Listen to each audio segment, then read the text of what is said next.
Let's make lemonade. Okay. Let's go to work. That's the signal! Go, go, go, go, go! It's beautiful!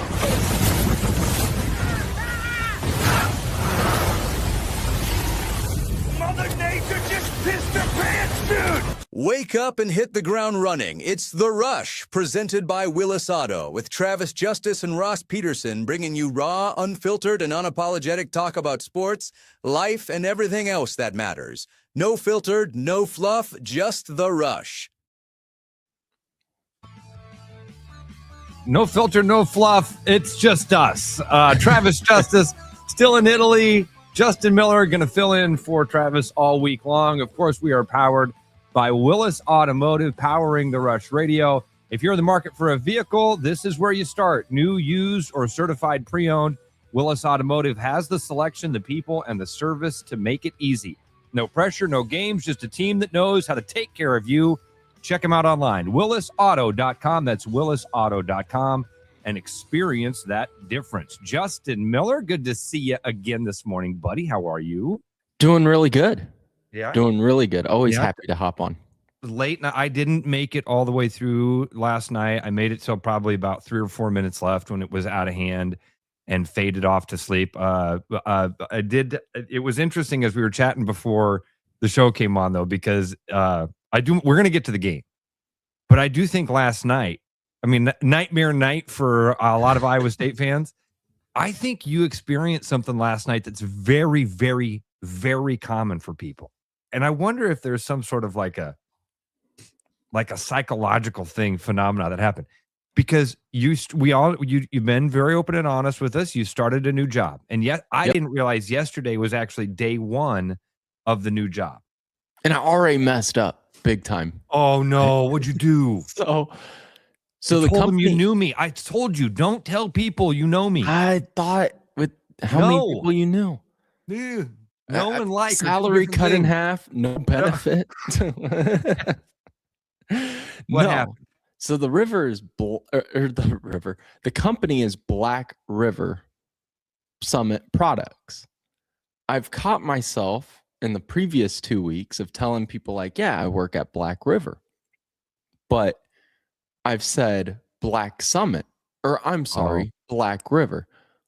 I go on this show, and for the full 2 hours, just call it Black Summit, and never caught myself. Oh my gosh. I walk in like, all right, first day, and they're both like, hey, just so you know, it's Black River. And I'm like, you gotta be kidding me.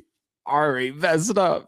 And they're like handing me gear and stuff. And it was fun. Like, that's what you should be doing right now, is sporting the Black River Summit. You should be a billboard for those guys right now. So they gave you the thing. It was so funny. Though. Maybe, Justin, that might lead into what happened. I'm being dead serious, because you didn't. We were getting ready to start the show just minutes. I mean, maybe 10 minutes ago. Justin's like, "Hey, because I was telling I'm trying to learn young Justin. I'm trying to learn him, folks. I really am. I'm trying to help him out. He's going out into the real world here. His dad just spent a week with him in a national park and didn't teach him anything. Kid doesn't. We'll get to what you don't know.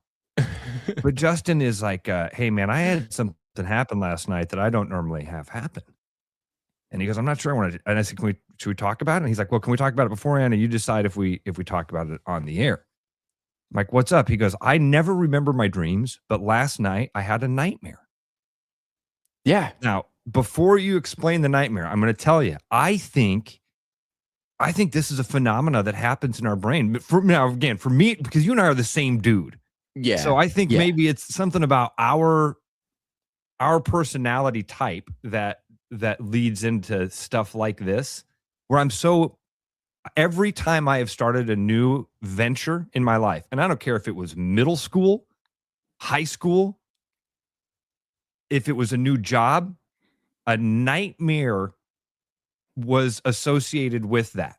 Meaning, went to school without clothes on, or with high school, it was always couldn't find my locker, couldn't remember my schedule.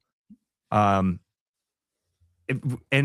for every person that's ever been a broadcaster, you have these things that are called dead air dreams, where because the one thing you're told is you can't have dead air. You have to have content. Your nightmare obviously is that. Your nightmare is you either go to talk and nothing comes out, the microphones aren't working, you've run out of things to say, and you have 4 hours to fill or something. You like read those are the wrong bracket for the state tournament. That never happened to anybody. I've blocked that memory completely out of my head that I just lied to people for hours on end one time. Favorite story. Wasn't hours. So you started your new adventure yesterday. Yep. You had, and again, I'm glad they were lighthearted about it to be like, hey man, reason the company you work for? Like, I want to work with people who are comfortable with giving each other shit. Like, isn't that environment everyone wants to work in, where it's just like, oh, okay, yeah, we can all make fun of ourselves. But yeah, like I never remember my dreams. I hate hearing about other people's dreams, so I'm becoming something I hate. But this nightmare was, I was producing you two at the old station. You were producing for me and Travis at the old station. Yep. Like, okay. I can picture the board and everything. Yeah. And like, just every button I'm hitting is wrong. You guys aren't getting audio. Now you're getting echoes. Now you can't hear the guests. Now the music's wrong. And it's just like, oh my God, what's going on? And Travis, of course, is like flipping out, like, what are we doing? And again, upset. Well, Ross is always my anchor, where Ross is the positive side of like, dude, take a breath. We got this. Ross comes up to me in my nightmare, like stone-faced serious, and is like, this is really disappointing. I hope you really get better from this. And it's like, no, Ross is mad. And I'm like freaking out. Show ends somehow. We get through it. And as I'm like sweating of like, oh my God, this is embarrassing. Why am I even here? Why am I working here? I don't belong here. We get pulled into a meeting and it's like, guys, we have our new program director. Please welcome back. And it was a former boss of ours who we all collectively like lost our minds over for about 6 months. And so I like after that, like my alarm goes off. I'm like, that's the worst.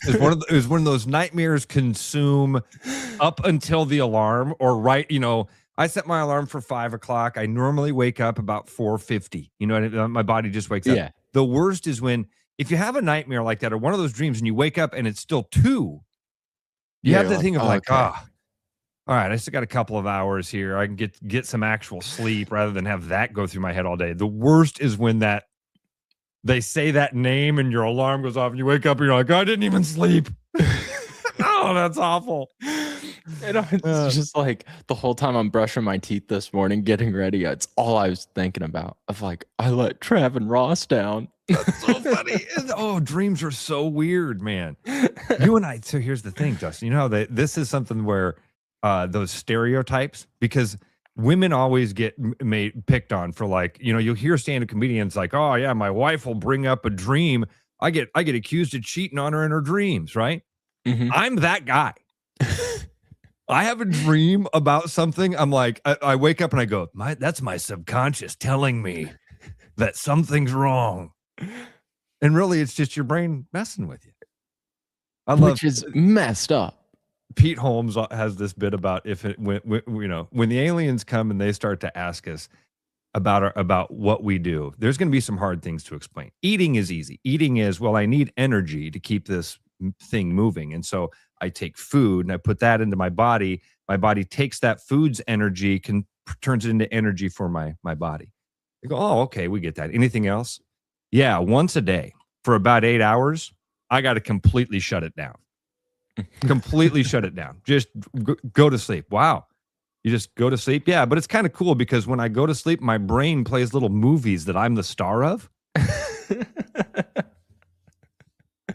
I love Pete Holmes. Yeah, he's really good. Did you ever watch the college humor videos he was a part of? The Batman series things that he did? The Batman ones are some of the best. Not appropriate. Not appropriate. Yeah. But you should watch them.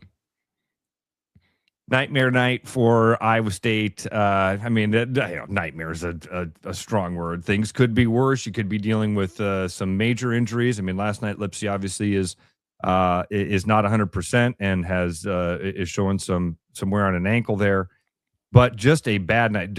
Jefferson, man, I kind of found myself eating some words last night because I've bragged about how great I think that guy is, how he looks like an NBA player.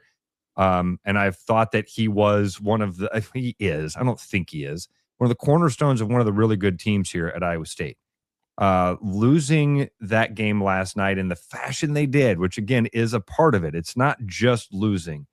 It's how that game plays out. And you're playing against one of the top 5. The very first thing, you're playing against one of the best teams in the country on the road. Mm-hmm. That being said, when you have this type of night they did offensively last night, it's just really hard to win. Really, anywhere it's gonna be hard to win at home when you're shooting the ball like that. So tough night for Iowa State, man. I don't know what else to make of it besides you played a great team. You would hope that you would be able to compete with those great teams right now. And last night, you weren't able to. And Jefferson, a big part of that. 2 of 17 from the field. Yeah, what I had it written down of what he and Milan Ian Milan were 4 of 25 and 1 of 10 from 3-point range. Jefferson went 8 of 8 from the free throw line, and so they combined for 17 points in 51 minutes. 61 minutes, I'm sorry. I mean, in Lipsy, who clearly was banged up, he was the only reason that looked like they were within reach. He was the only consistent scorer. And he started off rough. Like those threes he was taking were bad. Bateman had a couple of really good minutes in there that were great, but yeah, Lipsy led the team in scoring with 17, and he was hobbled. Yeah. So and the positive for me watching this game, and I texted you about it during the game, was yes, from an entertainment standpoint, we like dunks, we like scoring. It was kind of a boring, ugly game. It had weird runs. It did. Yeah. You'd have a 2-minute span where you're like, oh my God, everybody's hitting shots. First 15 minutes, I remember at one point, in fact, I think this is when I sent a text to one of my groups or to you. At 15 minutes into the game, the Cyclones had 14 points. Yeah, and it was like 14-18 or 14. I mean, it wasn't by any chance a blowout game, or it didn't seem like it was out of hand. And then within a minute, it was like 30-30. Like, what just happened? It was a strange game. But so at the beginning of that game, those first 15 minutes, I'm not enjoying it. I'm like, this is not good basketball. It's turnovers. It's missed shots, a lot of missed shots. And like rush shots too, where there was a couple of threes where you're like, guys, there's still 28 seconds left in your 30 seconds of your shot clock. But defensively, both teams were incredible. Like Iowa State competed really well defensively, very physical. I saw someone mention in the listener chat. It defensively was really close. Like I compared it to, okay, this is how people felt watching the Seahawks in the Super Bowl, like ugly, sloppy, boring, but yet defensively you're like, okay, this is a great performance we're watching. It's just offensively, my biggest concern was there was little to no adjustments being made throughout that game. You watch it and Iowa State's heaving up threes and no one's trying to get to the rack. No one's trying to slow the game down at all. It's like Arizona really forced the tempo, really forced how the game was going to turn out. And Justin, I sometimes have to go back and watch games a second time. When I watch a game the first time, I'm watching it with too much emotion. And so to understand, to see some of those things, but you're right, like second half, they're still not getting those closeouts on defense. The ball's, ball moves faster than the player, as you were saying yesterday. Yeah. But Arizona, who again, great team, but the adjustments weren't made. Somebody said in the chat, this is the first time they've seen Iowa State be outmatched in the talent-wise, be outmatched. I think that part of that last night is just you had Jefferson and Momcilovic both being that far off makes it look like that. Those guys are both really talented players, next level NBA dudes. Momcilovic is having a historic season shooting wise, and he goes out last night and has that night. So I can't deny it. Last night, Arizona was a much better team, especially from about that. Well, yeah, a couple minutes left in that first half. What was the halftime score last night, Justin? Do you even remember? I can't even remember. I want to say like 37-25. Holy cow, they were down 12 already at halftime. Didn't feel like a 12-point game at halftime. Man, got out of hand in the second half too. Arizona beat Iowa State at like their own game too, which is a hard watch. Where they're just right in your face. They're in your pocket defensively. Like everything's tough to come by. And then defensively, they were able to move the ball a lot better, like we've seen Iowa State most of this season be able to do. It was a tough watch because usually Iowa State's the enforcer, and it was Arizona all game last night. All right, I want to share this one as well because we're gonna have a conversation around this. All right, Captain Kirk Hawk, and so everybody will immediately dismiss it as he's wearing a blue tie. He can't talk about red things. The ISU fan in the cube next to you today is going to say, quote, "This happens every time. It's the aughts slide," end quote. Before you jump at that as a Hawkeye fan, being a Hawkeye fan, I want to tell you that's exactly the verbiage that came from some of my Cyclone friends last night in a group. Was, hey, I'm starting to get concerned. Now, one of my really smart Iowa State fans wrote and said, "Hey, 4 years, 2 Sweet 16s. Slow down. It might, and again, we were talking yesterday about how for the Valley teams, and you really want to be playing your best basketball right now. Truth is, for Iowa and Iowa State, you've still got a week. In fact, for Iowa, you got to start playing good basketball. Yeah, you're starting to get on that bubble. If I said Iowa State doesn't play their best basketball for 2 weeks, is that out of line? Does that seem crazy? Can a college team turn it around and go from playing and losing by? Houston did this a couple years ago when they got blown out by Iowa State in the Big 12 championship. Yeah. You can turn it around pretty quick. They've got a couple of weeks left to get it right. Has losing 3 of 4 sucked here at the end of the season? Yes. Has going from being on that one line on Lenardi and bracketology and all that stuff, and now looking at a 3 line, does that suck? Yes. Are you still looking at a 3 seed in the NCAA tournament? You're still looking at, because it's all that's going to matter is those matchups. All that's going to matter is what happens on the other side of those of that 3 line. Who will you play to get to the Sweet 16, and then how do the things shake up around you that get you to that point? And that's all that will matter. So it's a much better conversation. I don't personally see. I'm not going to point this as a TJ fade.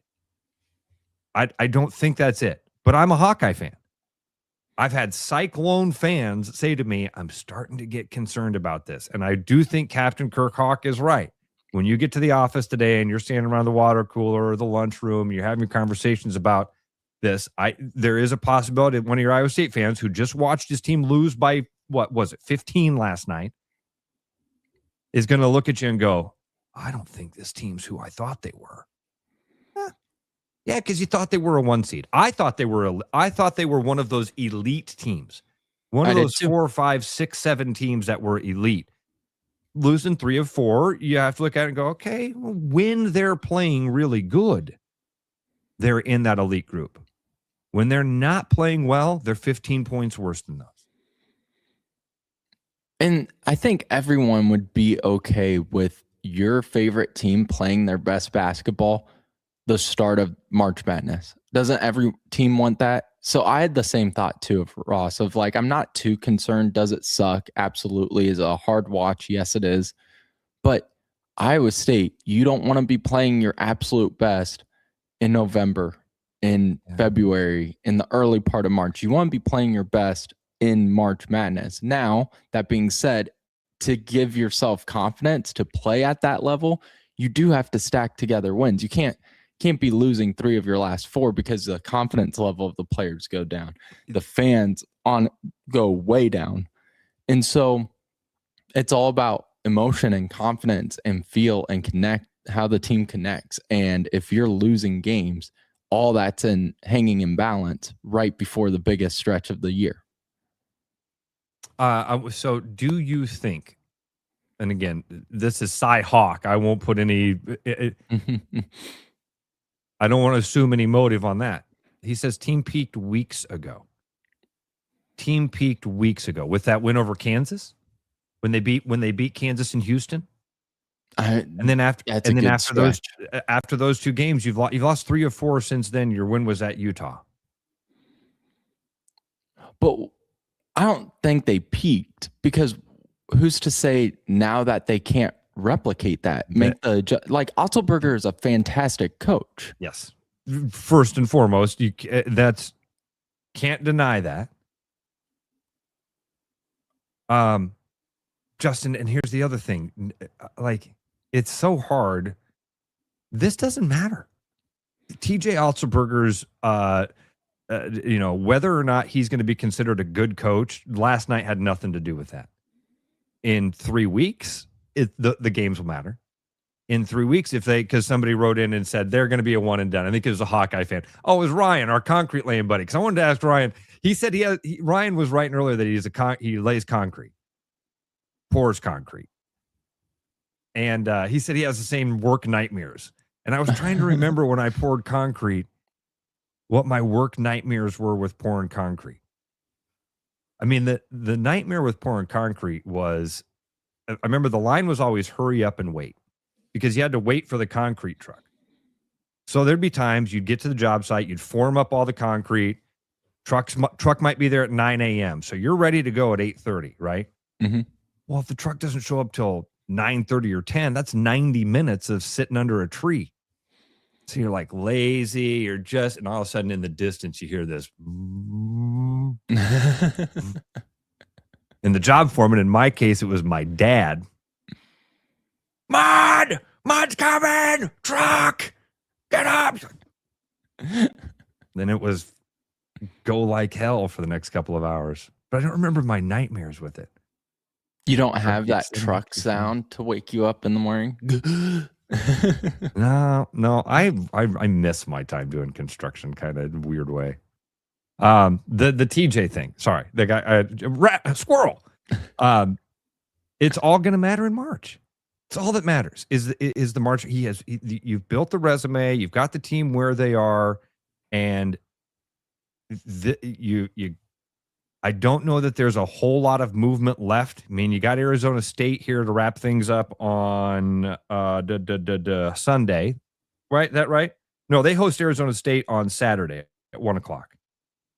Iowa wraps up their regular season Sunday at Nebraska.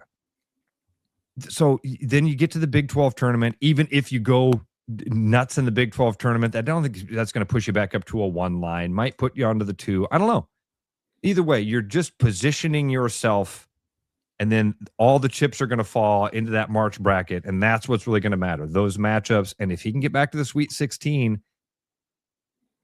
the expectations were that's what I was going to say. What a Four. Spoiled world. What a fortunate swimming in what is the word there I'm looking for? Good fortune. I'll tell you that. You're swimming in good fortune when you are having these conversations about, man, if we don't make it to the Final Four, then that's a disappointing season. I do think, Justin, that I think that some of those expectations are starting to adjust. Remember a couple weeks ago, we were talking about some of these experts that were on. They were doing this fun game where they're just throwing up the logos and they're firing off. Elite 8, Sweet 16. And I saw one with Nebraska, and he said national championship. I bet that guys would dial that back right now. Mm-hmm. And some of them said that same thing with Iowa State. They were like, we saw several of them say, that's a Final Four team. Now, to one of the guys' points, that might have been after they beat Kansas and Houston. I think that some of those guys would dial that back right now. I wonder if some Iowa State fans don't do that. Fans don't. You don't get to say, I mean, look at Hawkeye fans. Our expectations went from this being a bubble team to this being a tournament team and being a top 25 type of team. Mm-hmm. And now that they're not there, we don't go, well, remember. We try to, but your brain doesn't let you. Your brain goes, no. So Iowa State's a Final Four team, and we can win a national championship, and I'm holding on to that. And it's tough when you watch a game last night. So I want to ask you and the listeners, what would make this a disappointing season for Iowa State? Of course, like getting bounced in the first round, of course. Or second. Is Sweet 16 a disappointment for this team? Justin, I think that you'd have a lot of Cyclone fans that would say, yeah, losing in the Sweet 16. Because if you are a 2 or 3 seed, then you're probably playing another 2 or 3. You know what I mean? You're playing it, and those are teams that all year long you've thought Iowa State's better than those. They're an elite team. They're a top 4, 5, 6 team. They're not a top 15, 20 team. If Iowa State doesn't make the Elite 8, the season is a disappointment. That's from Humphrey. If Iowa State doesn't make the Elite, and I think that, and I agree, and that might even be some Cyclone fans have dialed that back to Elite 8. Does that make sense? Yeah. And I can't blame a Cyclone fan for going, give me the shot. Start bouncing the ball. Let's see what happens, because I want to go out there and try to win a national title. Because we all saw how well this team could play. And last night's game reminded me of the first meeting with Kansas, where you're like, ugh, this is an Iowa State.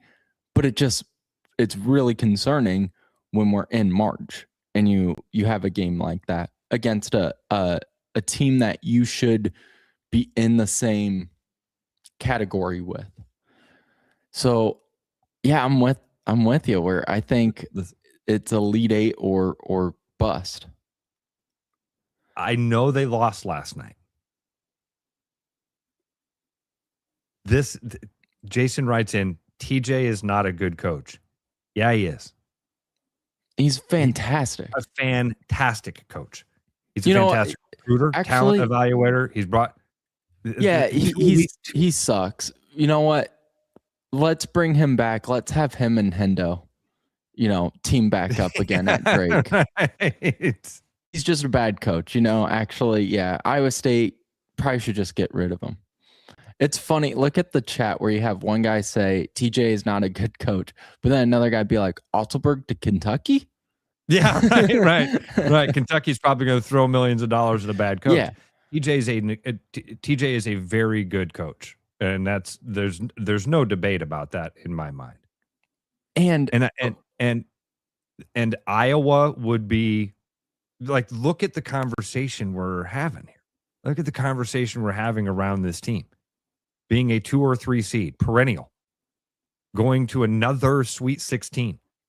And if they lose that, being like, man, that sucks. A player that's having a historic season on NCAA levels, not school levels. He has one of the best shooting percentages from 3-point range in NCAA. I think in the NCAA this year. I think he's leading I think Milan is still leading the NCAA in 3-point percentage. Now, that might not be after last night, but he was going into the game last night. And then how many did he make last night? Not a good game last night. Hold on. Add it up. Hold up. Did he efforting? 1, 2? Efforting. Justin, will you quit talking while I think and look? I'm going to just keep talking. Okay. He was 1 of 5. So he has 111 total 3-pointers made this year, which is like the second most, I think, in the last 10 years or maybe 15 years by a single player. Buddy Hield, I know, has like 128. Buddy Hield, what a name. Dude, Buddy Hield is a guy I thought was going to like run the league. Yeah. Him, and then who is the small guard from Purdue? Edwards? Was it Carson Edwards? Was that his name? That rings a bell. Small little guard at Purdue in like 2017, who I thought going to say. The other dude that I thought you were going to say that you thought was going to light up the league was Carson Edwards. Carson Edwards? Yeah. If you looked him up and saw a photo of him with Purdue, you would recognize him right away. Purdue had a couple of guys. I thought Carson Edwards, of course. I thought Jaden Ivey was going to be a dog. Purdue always has those dudes that are great college players. And like they still have good, like they're both still in the league and like not just sitting on the bench. They're scoring and playing well. I will be honest though, I thought they were going to be like top 10 elite players. I don't think the phone lines are working today, guys. I'm so sorry about that. I've been trying and efforting on the phone lines, but if somebody wants to give us a call and we can try to give it a shot, but I don't think it's working today, and I'm so sorry for that. You can fire in your weekly woohoos, of course, to us on email as well, Ross or Travis at therushradio.com. We'll get those emails. And we'll get the phone lines figured out and get those fired up for you, because I'm sure to quote you in my nightmare, Ross, this is really disappointing, and I hope you learn from this. Now I know exactly how you feel when you woke up. Doesn't that suck? Now imagine waking up to that. And I just want to say, from my dream, I apologize. From your dream. Inception. It's the Rush, rushradio.com. Hey, Travis, by the way, going to join us at some point and probably going to be drunk. He already sent me a message at about 5 this morning that said he's out on his way to his first tasting. Filippo. Oh, yeah, expect shenanigans as we roll along with the Rush on the rushradio.com. Glad to have you along on a Tuesday morning. The Rush Radio is now on the free TuneIn app, allowing you to enjoy the show on Apple products and Android Auto. Download the free TuneIn app and search The Rush Radio to take Travis and Ross wherever you go. This is Iowa Wolves basketball. Fast, loud, right on top of the action. Every play hits harder when you're in the building. Now it can hit even bigger. Win cash in a VIP Timberwolves trip from the Iowa Lottery. Play Cash Frenzy for your chance to win instantly. Didn't win? Enter non-winning tickets into the VIP club for a shot at courtside seats with the Iowa Wolves or a Timberwolves getaway.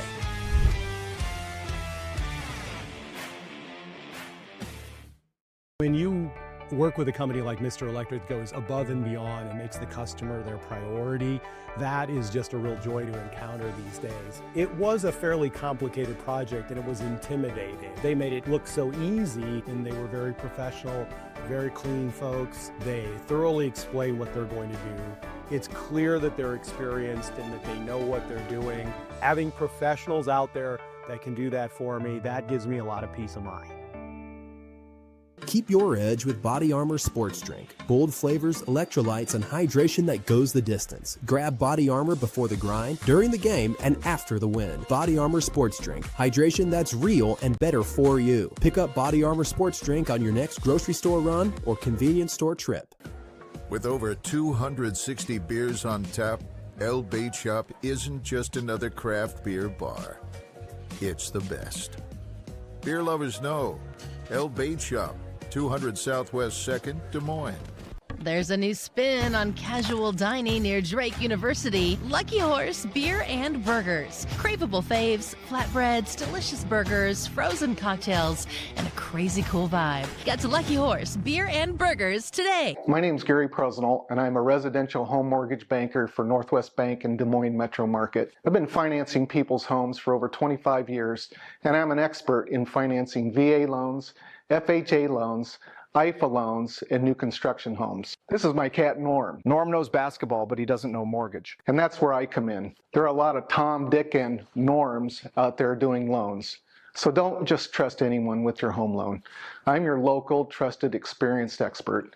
Please call me. I would love to help you. Call Gary at 515-975-6767 or find his profile at nw.bank. Member FDIC, Equal Housing Lender.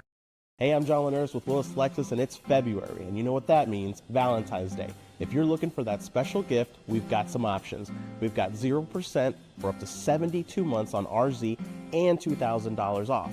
We also have some RX and NX plug-in hybrids with low rates as low as 2.9 for 48 months. We have a great selection of inventory, and we invite you to stop out and take one for a test drive or visit us online at willislexus.com for the most updated sale prices.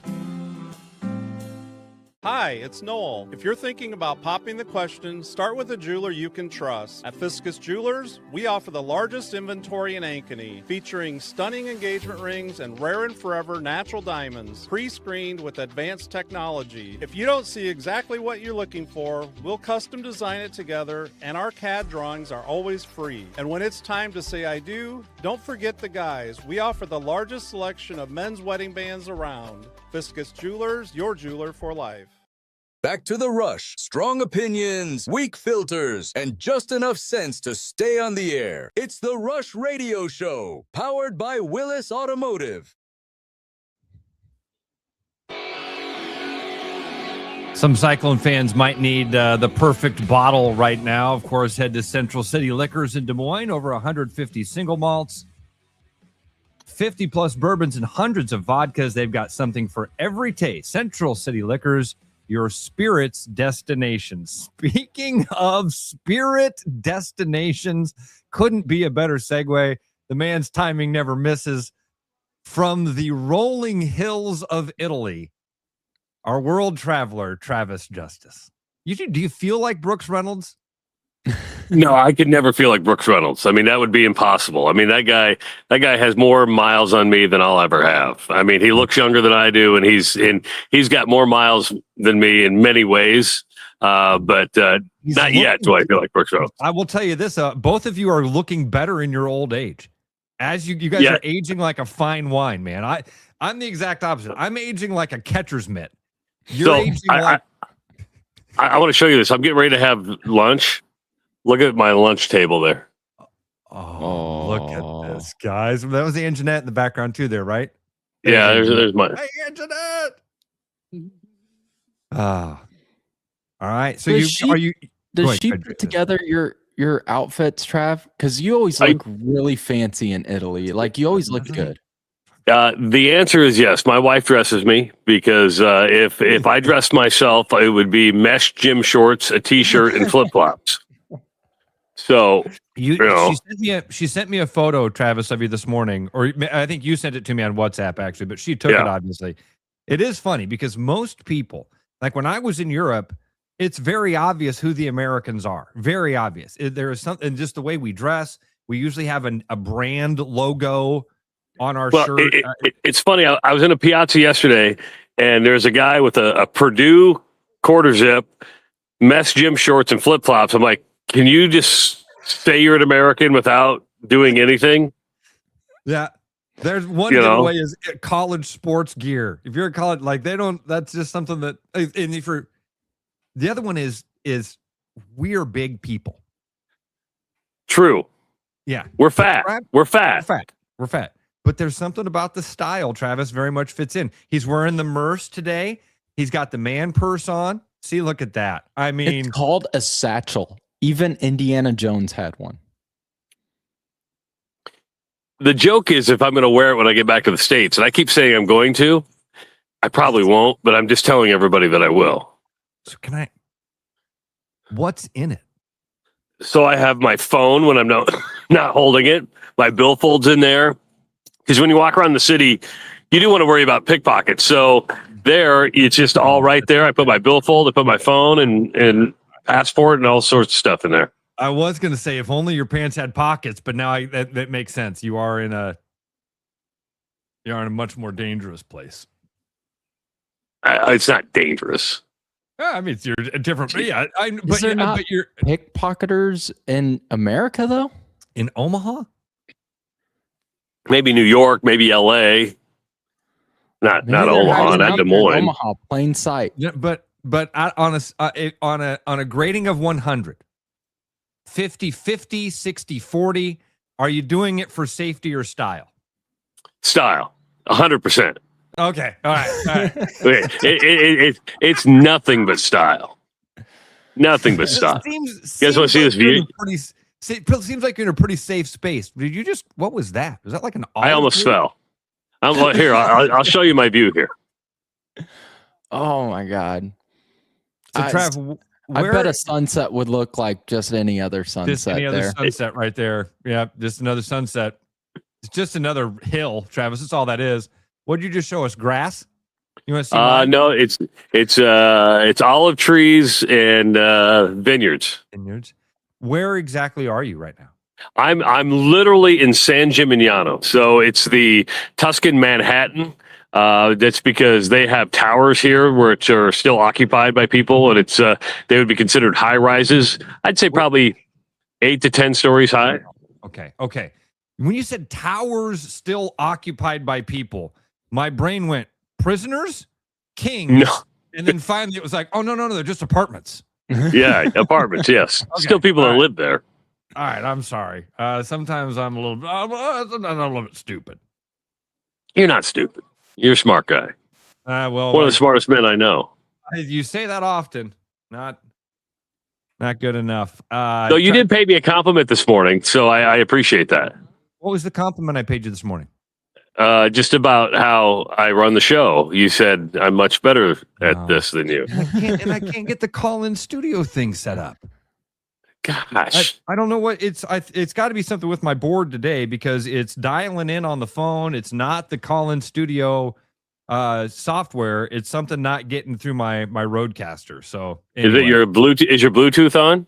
My Bluetooth's on. I've got the Bluetooth. My phone is showing that it's connected to the Rodecaster. The Rodecaster is not responding at all or showing us any audio. So, all right. But anyway, yeah, that's the comment. Hey, I do have a fun story for you. Do you have a minute? Because I've got one that's right up your alley before we let you go. Okay. Okay. All right. So the Atlanta Hawks are doing a fun promotion coming up. All right. They are celebrating an iconic cultural institution. I'm using the words from NBA.com right now, Travis. They are celebrating an Atlanta iconic cultural institution with a promotion. Hey, Pat! With a promotion on Monday, March 16th. The team's going to have Magic City Monday in a game against the Orlando Magic. The Atlanta Hawks will host Magic City Monday. Now, Trav, I don't know. Do you know what Magic City is in Atlanta? No, I always thought Magic City was Orlando. Yeah, Magic City is a strip club in Atlanta. Oh, that's awesome. They're doing a promotion, and they are legitimately saying, yeah, this is a celebration of an iconic cultural institution.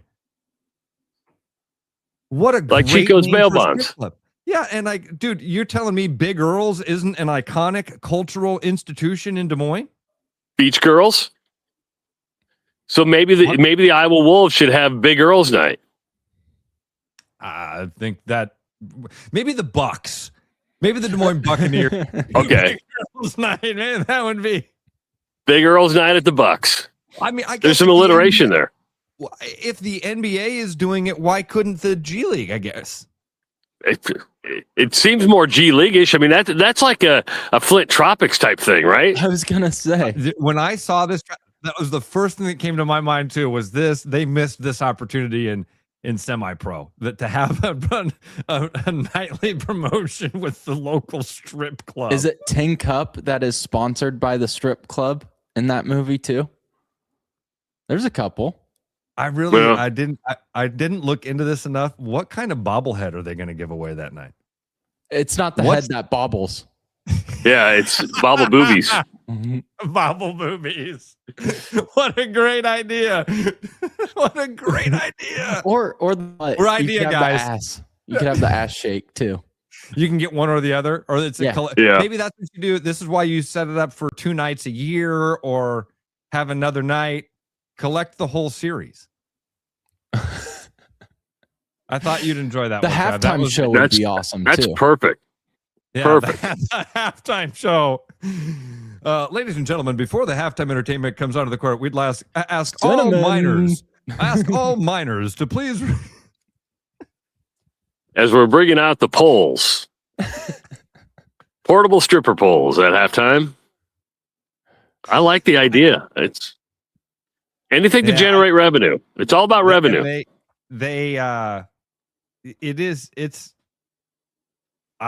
thought it was, they're getting a lot of blowback, as you can imagine. Like, even other dudes in the NBA are like, hey, what are we doing here? Why are we? They're giving away their secrets. They're like, hey, don't be telling people about Magic City. That's where we go after the games. We don't need people to show up. Oh, see, the guy that actually that spoke out about it. I wish I could find, because I thought it was more interesting to read from NBA.com and the verbiage they were using.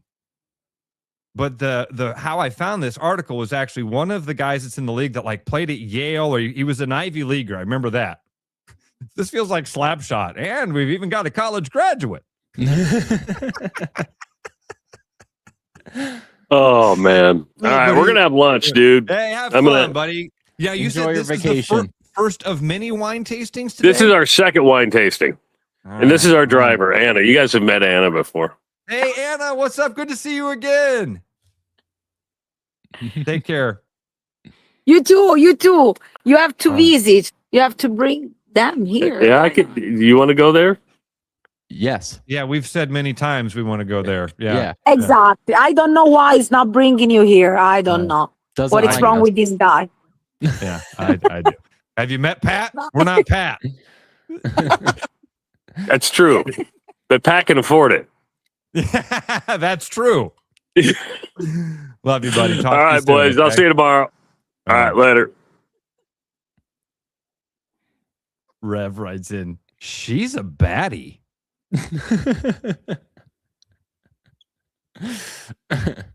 Anna is back with us again, and no Felipe, no, that fella, the guy who was pouring the wine for him last time, whose name we're not still sure. Even though he told us 24 times, and we just know Trav messed it up a lot. I like how Anjanette tries to avoid the camera. Have you seen that? She's like walking one direction, you catch her, the next time she's going the other direction. And he just moves the camera to follow just her. Continues to force it on her. Yeah, Justin, I sent you a list of goofy stuff last night. One of them was that NBA story of the hot. When I sent that, I even thought, gotta make sure I get that one out for Trav. Oh, did you see him light up? Yeah, when you were like, it's a strip club. You're like, oh, that's awesome. Iconic cultural institution. What else would fit into that in a community? Iconic cultural institutions. Restaurants is the first thing. That was one of the things that I thought of. Like, if you asked me where are the places you have to go in Des Moines, the first thing I'd start to do is list off restaurants. Yeah. Iconic cultural institutions. Is that because again, it sounds like a business that's kept people employed for a long time. You know what I mean? Maytag, Whirlpool. Those are iconic cultural institutions, right? Adventureland. Look at you. Adventureland. That's a good one. And you'd have like, if it was a college doing adventure, like Drake does Adventureland night. And you have the band wear like the old workers, like Trav was talking about it. What did Adventureland workers used to always wear? Was it like an orange polo that he was always like, oh, I wanted to work there to wear the orange polo or something like that. The band could wear that. Speaking of, did you see this story with Utah? How the fans did the cow print at all? So like you know how Iowa State, it'll be like, hey, we're gonna stripe Hilton. This section is all red, this is yellow. Utah is like, we're gonna make this harder and cooler. We're gonna make this a cow print. So there's gonna be sections of black, sections of white. And you're like, this is going to be a mess because at Drake, Iowa State, they can't even get a full line of red. Yeah. They nailed it. And it was Utah State. Sorry, Tyler corrected me. Utah State. And they nail it. To the point, to the point where the band is all wearing pink, and it's so that they can be the teats of the cow. It is fantastic, and honestly made me a fan of Utah State. Like, kudos. I'm looking at it right now, Justin. I hadn't heard about this or seen this. This is fantastic. They nail it. That's really well done, man. And you see the band, right? Now wait, why what isn't Utah State's the Aggies, right? Am I crazy? Are they? What is Utah State? Am I nuts that they're the Aggies. Utah State Aggies. Yep. Okay. All right. So I guess next question is, what's an Aggie? Agricultural? Good question. Is it what's an Aggie? An Aggie is a student or graduate of an agricultural or technical college. Okay. I was thinking Aggie was agricultural somehow. Okay. Thank you, Tyler. The term became a nickname for Texas A&M students. Yeah, that's what I would think of when I say Aggie, is Texas A&M first, but I thought Utah State. I knew they were. In 1949 was the year Texas A&M students were being called that. Evolving from farmers is why. But okay, so then the cow thing, I guess that there's the connection there. But honestly, it's so good and it's getting so much hype. I could see Iowa State doing, all right, we're going to do a cow out. You could see every team do it. It ups the game. I mean, you know what I mean? Yep. And it really is pretty easy when it comes to assign, you know what I mean? People are very accustomed to that. You can assign it to each ticket, obviously. Justin, although I've messed it up before. Oh, dude, I was always that guy. I felt bad. My friends got so used to it. I think I've said this. They would bring extra gear of the color we were supposed to wear. Hilarious. Because they knew I was just notorious for. Well, when what I remember is I would wear like a blue hoodie. You know what I mean? And I'd show up to leave, and my friends would be like, "What are you wearing?" I'm like, "What? I want to stay warm." They're like, "Dude, we're playing Penn State." Like, oh yeah, I didn't think about it. So stupid. And then so it got to the point. Literally, it was like, "Hey Ross, do you know we're supposed to be wearing gold today for the stripe?" No. Well, here you go. Flag brought you a XXL. Throw that tent on. So you don't look out of place. You're not the one black dot in a sea of yellow or wearing red to a game. It was always that way. So I would have screwed it up. So when Megan and our friends, Grady and Amber, we went to the Iowa Penn State game in 23. So we're driving there and Grady the whole time is like, dude, it's a stripe out. Are we in yellow? Are we in black? I'm like, we're in black, dude. I've looked at it 5 times. We're in black. It's fine. We're walking up the stairs, and he's not even like looking where he's walking. He's just like death staring me as we're walking, as we're just looking at a sea of gold. And I was like, oh, I guess we're not. I swear it said section 215 was, oh, that's the band section that's wearing black. That's my bad. And he was so mad. He's like, we're going to lose because of this now. Here's the weird thing about it. And I hope you had nothing to do with it. Nothing to do with it. Tyler, this is a really cool one. Tyler says, hey, fun fact, Utah State and BYU and some others have creameries. And then they have a big ice cream contest at the Utah State Fair. We stumbled upon it once. First of all, super cool going to the Utah State Fair. Yeah. Have you ever been to another state fair? No, I don't. I don't go to ours. I don't go to ours. Jerk. jerk. That's really cool. Well, then that helps again, kind of put a little bit more of a exclamation point on the cow.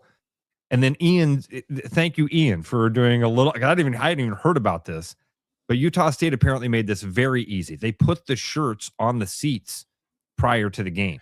But I've seen people do that where it's like, hey, blew out at Drake. Here's shirts. And I've still seen people like just have it on their shoulder. Yeah. Yeah. Yeah. Seen that. Do you know, Justin, do you know the story of how these card stunts and like some of this stuff of getting the crowd to collectively say a message or do some sort of, do you know where this all started? Forrest Gump at Alabama, right? Not at to tell them when to stop and when to keep running. Yes, nailed it. 284. No, I'm kidding. I almost did the old phone number. Holy cow, that was wow. That was muscle memory. No, that was it actually got started in Harvard, Yale. Harvard and Yale have had some real. I mean, obviously they've had like 190 years of football or whatever it is.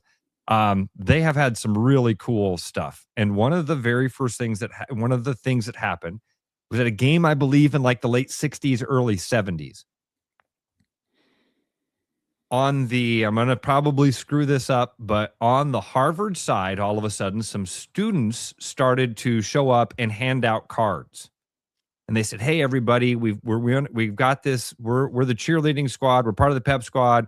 Everybody take these cards. They handed them out in a very specific order. Pass these down your row. Pass these down your row.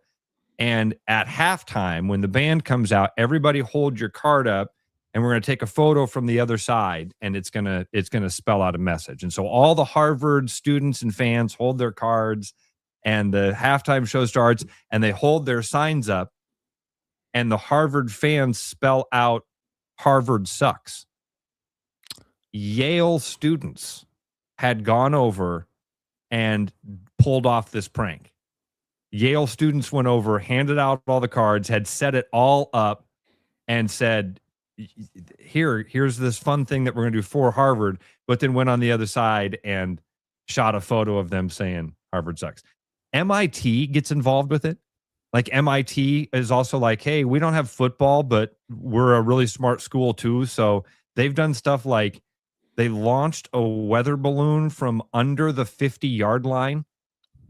So I'm not kidding, during a Harvard-Yale football game, this is like in the 60s, part of the field like explodes, like a bomb goes off in the field. Not kidding. And out of the hole,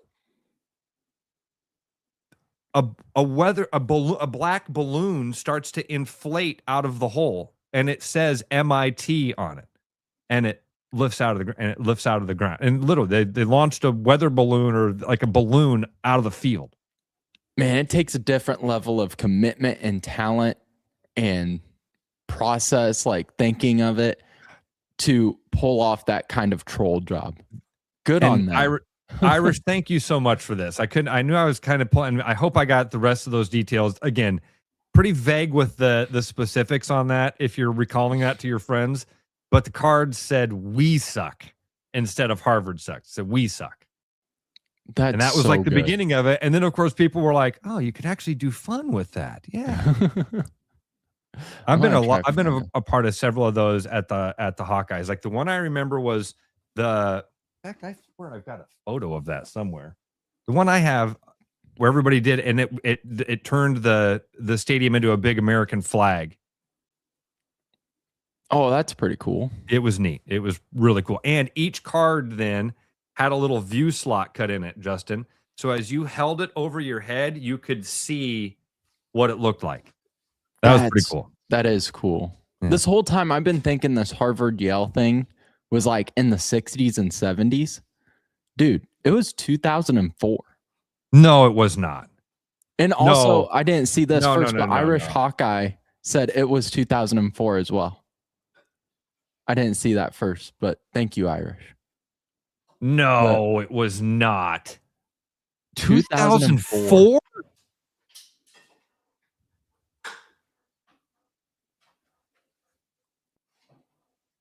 I'm shocked I've never heard of it. What has happened to my brain? I swore that was in the 70s. Dude, now I need to look up the MIT balloon trick.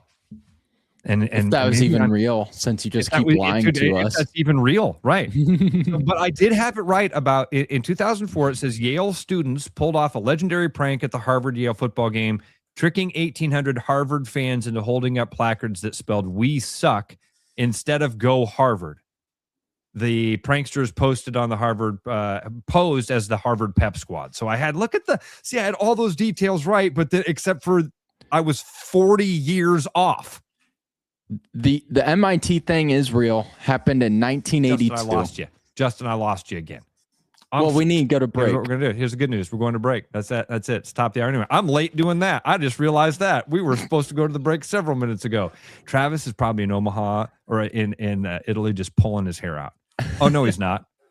No, he's not. He's throwing his cap down and stomping on it. Throwing with 2 his feet. satchel. Justin, I can't even hear what you're saying. I'll be back in a little while. Unreal. We'll be back to 7 o'clock hour. Lots of fun. Listen, more Harvard. Here's what we're going to start with, because Justin didn't know about any of that stuff. We'll maybe start with other stuff Justin doesn't know anything about, needs to know about before he starts his adult life. We'll be back with The Rush here on therushradio.com. Maybe. The Rush Radio is now on the free TuneIn app, allowing you to enjoy the show on Apple products and Android Auto. Download the free TuneIn app and search The Rush Radio to take Travis and Ross wherever you go. This is Iowa Wolves basketball. Fast, loud, right on top of the action. Every play hits harder when you're in the building. Now it can hit even bigger. Win cash in a VIP Timberwolves trip from the Iowa Lottery. Play Cash Frenzy for your chance to win instantly. Didn't win? Enter non-winning tickets into the VIP club for a shot at courtside seats with the Iowa Wolves or a Timberwolves getaway.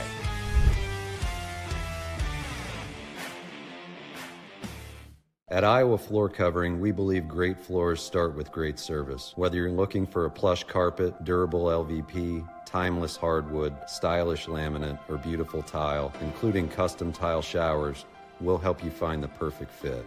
No pressure, no pushy sales tactics, just honest guidance from a team that listens. DIY Weekend Warrior, we've got the products and advice to set you up for success. Iowa Floor Covering, floors you'll love from people you can trust.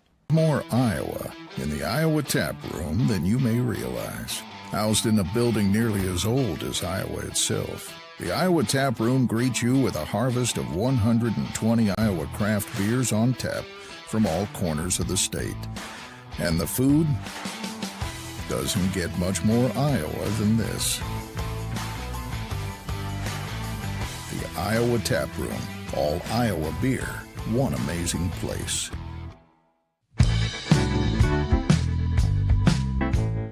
There's always something new at Fong's Pizza and an ever-changing menu of tiki drinks.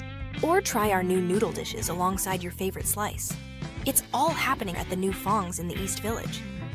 Thinking about buying a home? Get pre-approved in 30 minutes with Gary Presnell at Northwest Bank in Des Moines. Gary offers first-time home buyers programs, VA, FHA, IFA, and conventional loans. Call Gary at 515-975-6767 or find his profile at nw.bank. Member FDIC Equal Housing Lender. Start spreading the news, cause it's time to buy booze, and there's only one place to be. You can see all your friends, the good times never end, unless you're just loitering. It's Central City, we can make your dreams come true. No guarantee your dreams will come true. Central City, all this booze is waiting for you. Look at all this booze. Hey folks, it's tax time. Why let that refund sit in your pocket when you can upgrade your ride? Head to Willis Chevrolet Granger for our tax time sales event. We've got over 100 vehicles in inventory ready to roll. Up to $5,000 off the popular Traverse. Score special APR rates including 1.9% on Silverados. And don't miss our selection of budget-friendly Trax and Trailblazers in stock now. Come in today to Willis Chevrolet Granger or visit us online at willischevy.com.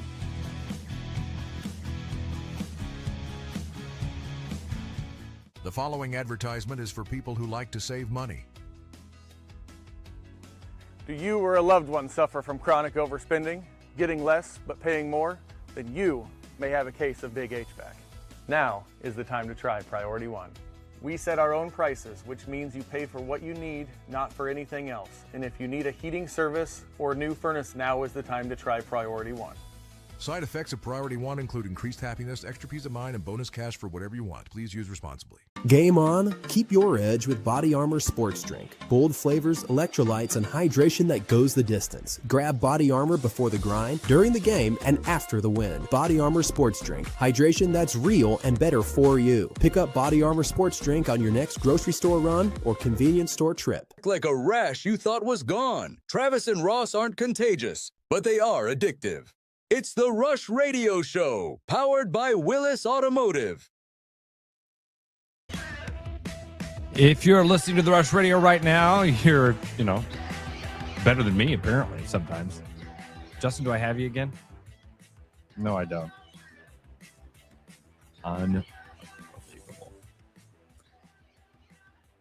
Unbelievable. No, it's all on me. So just give me a second. I'll get to the Willis read, and then I'll hand off to you and let you talk about something for about 10 seconds while I disconnect and reconnect. Okay. First of all, if you're listening to the Rush Radio right now and you can hear both of us, congratulations. You're already making smart decisions, and that includes where you buy your car. Willis Automotive is your go-to for quality vehicles and even better service. New ride, used ride, family hauler, or something fun, find it at willisauto.com. The Rush Radio Show, powered by Willis Automotive. All right, Justin, give me 10 seconds. Wait, I'll disconnect and be right back with you. Oh, man, because I was on mute, actually. Funny enough, Megan was getting ready to leave, so I muted myself to say bye. And then it was Dusty who was like, or Brett, who was like, Justin muted? And I looked down, I was like, oh, I was. That's my fault. So I thought that was going to be the issue. Did you? Can you hear me now? I can. Okay. All right. Thank God, because I'm back and I can hear you. You know what's funny is I was on mute, so I wasn't helping because I unmuted myself, and you still couldn't hear me because I unmuted myself and was talking to you. Oh, okay. Okay. All right. It was funny. It was like, can't hear Justin on YouTube. Is he muted? And I was like, oh, I was, because Megan was getting ready to leave. And I was saying bye. Saying goodbye. Man, I've even tried to Google what's going on with this. It's got anyway. Not. Does it just pop up with a photo of yourself when you're like, why isn't this working? Right. Why is there problems? You. No, but yeah, it is every day around 7 o'clock. Right at 7 o'clock, it seems like it just does some reset. I've tried to anyway.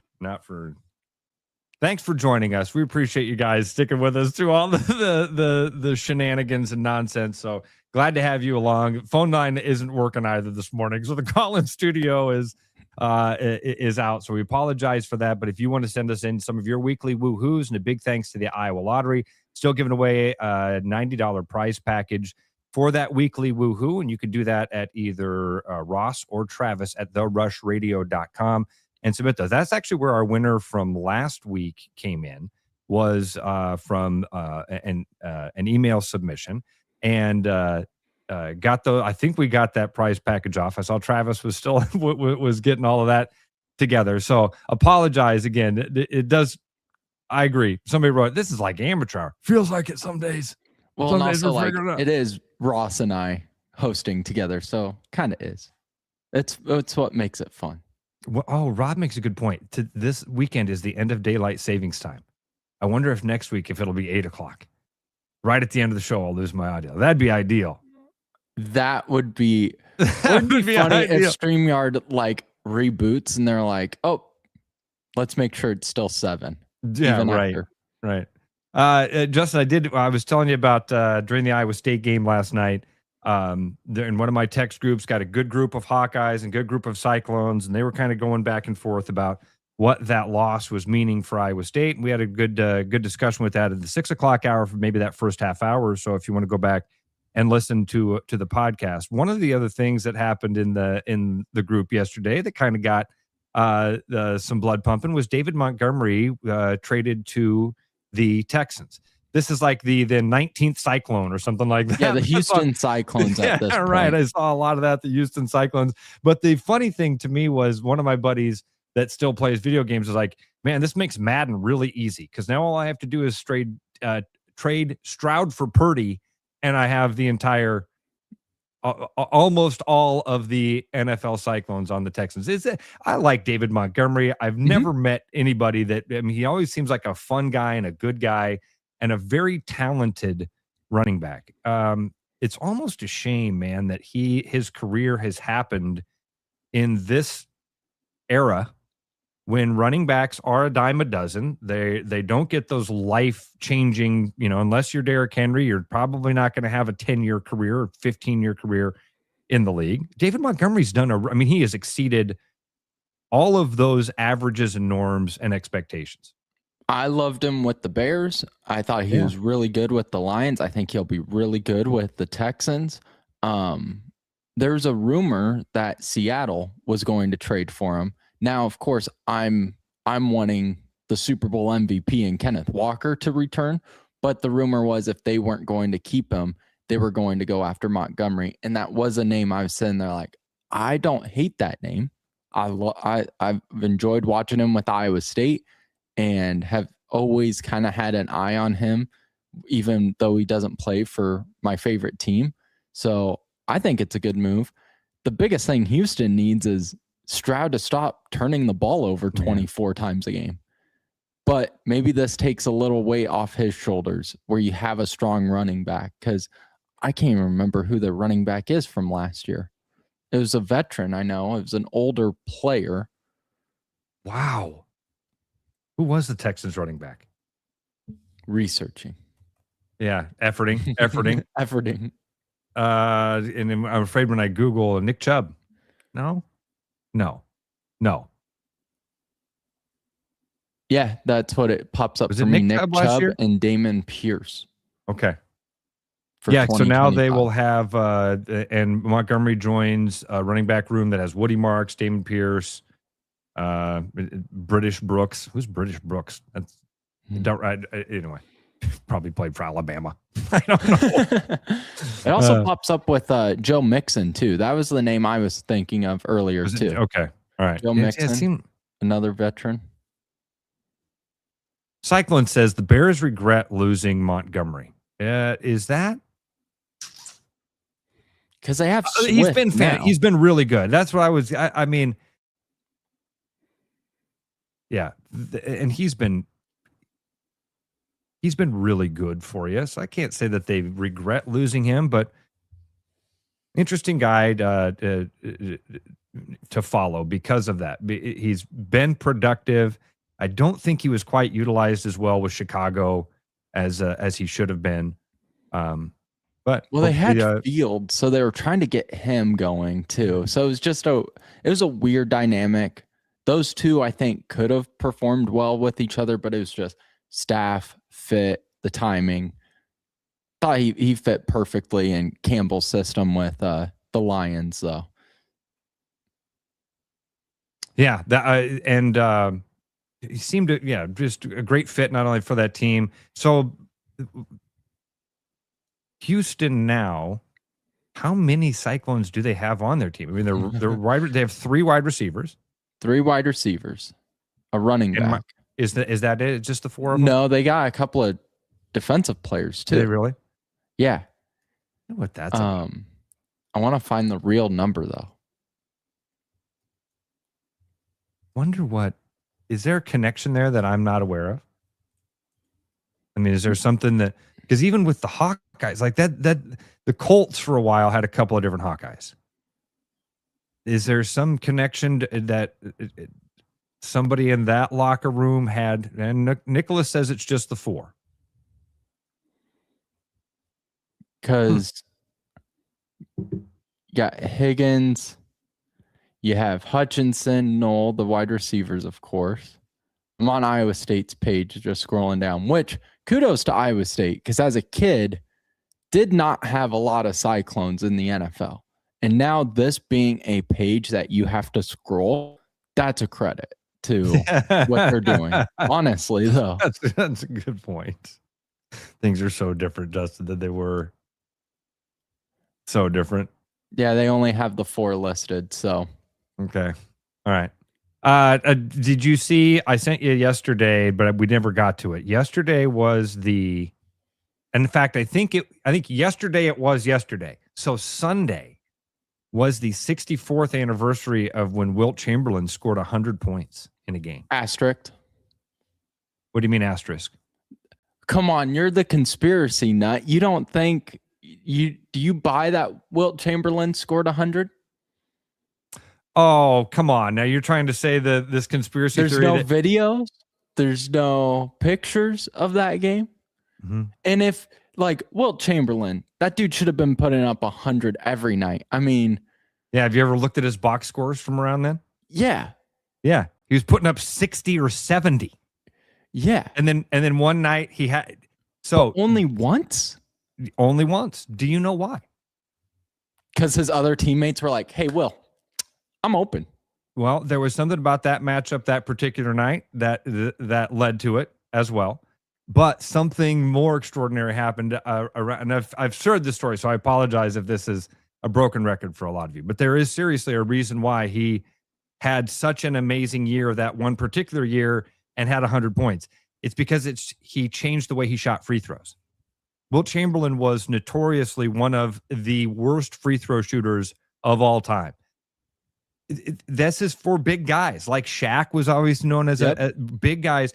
The idea is imagine taking a basketball and shooting a basketball, and then take a grapefruit and try to shoot the grapefruit the same way. You're not going to be able. It seems like it'd be easier. It's not. You can't control it quite as easily. And that's what it's like for those big dudes holding a basketball at the free throw line.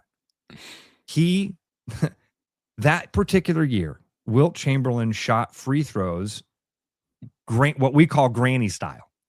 Now, the fact that we call it granny style is actually one of the reasons why he quit doing it. Dusty says, I better pay Malcolm Gladwell some royalties. I really should. I borrow a lot of stuff from that guy. But it's such good stuff. And I didn't plan this, Dusty, jerk. Jerk. I saw this yesterday. I was like, oh, that's a cool story. It was 64 years ago, 100 points in the game. His box scores, Justin, are absolutely ridiculous to look at. It's video game.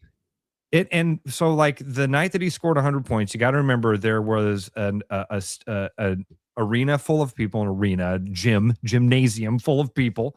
There's an official box score. The rumor got, so when I was a kid, there was this thing of, oh, he didn't score 100, he scored 10, and they accidentally put another 0 on the backside. People were like, no, you don't know how unbelievable this guy was. But that year, he shot free throws underhanded. He was a much better free throw shooter that season. And then he realized that it looked funny and it wasn't normal, so he quit doing it. Literally, that's why he stopped doing it, because it looked funny.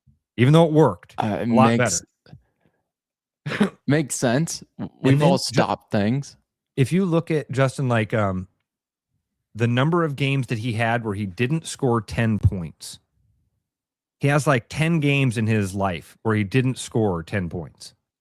And almost all of them are the last 10 games of his career. And in which he had like 25 rebounds. So the last couple games of his life, he just decided, I've scored too much. I've scored enough. Grabbing balls, handing them off, and they're like, well, if you're done scoring, can we just call it quits?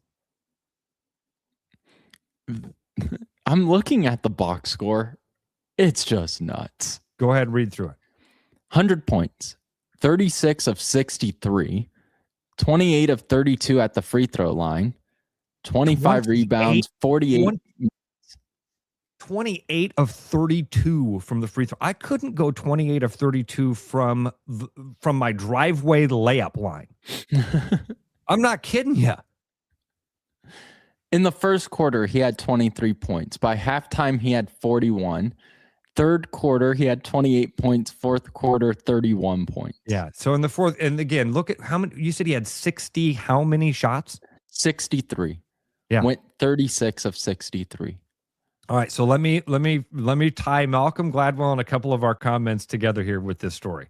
Terry Giaffretti writes in and says, Rick Barry shot free throws underhanded and led the NBA in free throw shooting. Gio, I gotta get you this podcast of Malcolm Gladwell talking about this, because it's Rick Barry. It's a story about, one of the stories in there is Rick Barry. Rick Barry was a fiery competitor. Fiery. Almost like in that Jordan level of competitive guy. If you don't know who Rick Barry was, his son, Cameron, actually played for the Kenyon. I'm sorry. Yeah. Canyon Barry. Yeah. That's what Ken Florida. wrote. Ken wrote in and said, do you guys remember when we played Blitzball with Canyon Barry? Yeah. Yeah. I do remember that. Canyon Barry was Rick Barry's kid. Canyon played for the Iowa Wolves for a long time. He was like one of their ambassadors for a couple of years. I mean, he was one of the faces of the Iowa Wolves. He shot free throws underhanded. Rick Barry, his dad, shot free throws underhanded because it worked, because it's a much easier way to shoot a free throw. And you hear Rick Barry in this podcast get passionate about why guys should shoot free throws underhanded. And in fact, he's one of these guys you old school dudes would love so much. He refused to shake a teammate's hand when he missed a free throw. I love it. I love it. He hated it. He didn't understand why you're giving away a free point. Why am I going to shake your hand for that?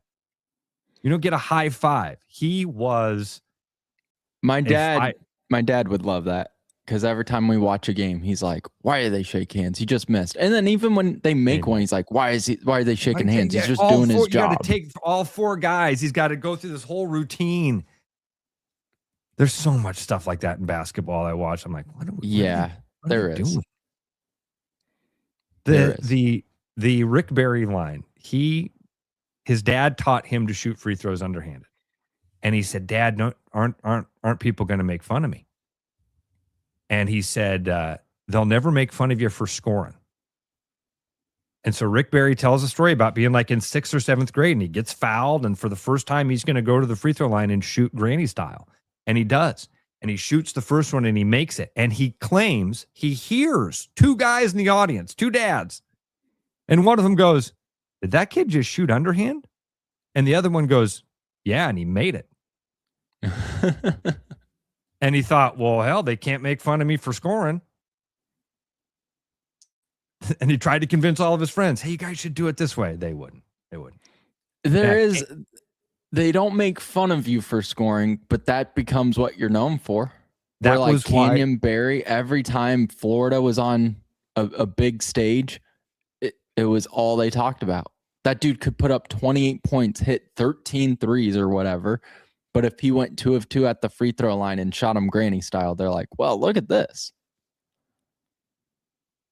That was why Wilt Chamberlain quit doing it. Makes sense. Because he was like, I don't want to be known as, I mean, of all the things Wilt Chamberlain's known for, he was afraid that the way he shot his free throws was going to make people think he was less of a man. I wonder if he was dealing with some, now that I'm saying this out loud, he was dealing with some psychological stuff, wasn't he? He was dealing with, that dude was chasing a dragon of some type that I don't maybe want to know about, man. Holy cow. I'd never thought of that. Never had I considered that. Justin, I've got a bunch of fun stuff for us here, dude. I have some of the things I sent you, some of the things I didn't. All right. Did you see, we had a story last week about a sinkhole in Omaha that opened up. And this happened while we were on the air. All of a sudden, people started sending us videos of this security camera in Omaha on an intersection. People pull up to the intersection, and all of a sudden, their cars literally fall into the earth, Justin. It happened in Omaha. Dude, all around Des Moines, we have coal mines. This was a coal mining town 150 years ago. And so all of us not all of us, but parts of town are on top of coal mines and shafts and stuff. That could happen. A sinkhole opened up at a golf course over in England. This happened in Manchester. And right on the 13th hole, all of a sudden a sinkhole opened up and the groundskeepers go over and start to dig around. And as they're digging around, they start to hit bricks. And as they start to uncover the bricks, they uncover a door. And as they uncover the door and get it unlocked, they realize they have uncovered a wine cellar from the mansion that was on the grounds, demolished in 1888. The video is pretty cool. They literally found a sinkhole and it led to a 150-year-old wine cellar. Now, I don't think it had any wine. That was going to be my question. Cellar was filled with empty glass bottles of different shapes and sizes under the course's 13th hole. The cellar is believed to have once formed part of the something hall manor. It was demolished in 1888. Believed to be the fourth oldest club in the country. Made this discovery on the morning inspection, and the groundskeeper said, I was basically the first person to go in there for over 100 years. That'd be a pretty cool thing to say. That's really cool. Yeah. Even though it doesn't have wine in it, the glasses would be cool to have. The pictures of it are cool. I think Dusty hits the nail on the head. The right punchline is, hey, you guys find a Titleist?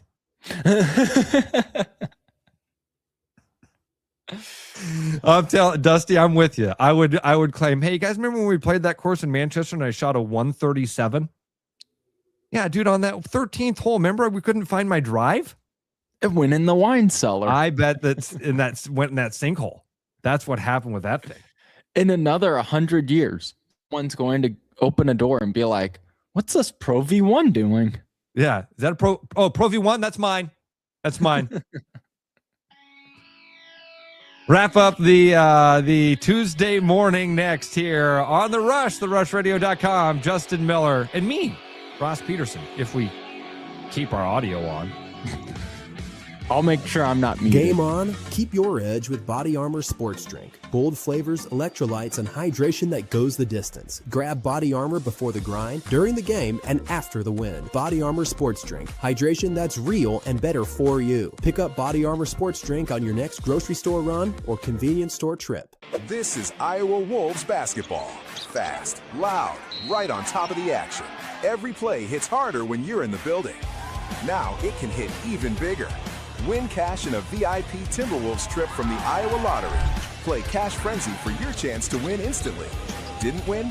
Enter non-winning tickets into the VIP club for a shot at courtside seats with the Iowa Wolves or a Timberwolves getaway.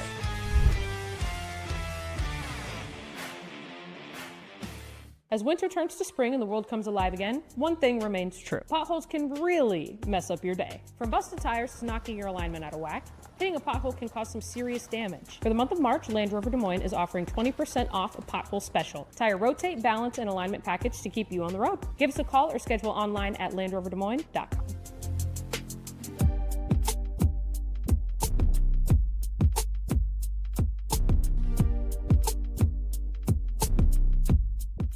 Hey, Tanner with Liberty Lawn and Landscape here. It may be chilly now, but before you know it, spring will be here.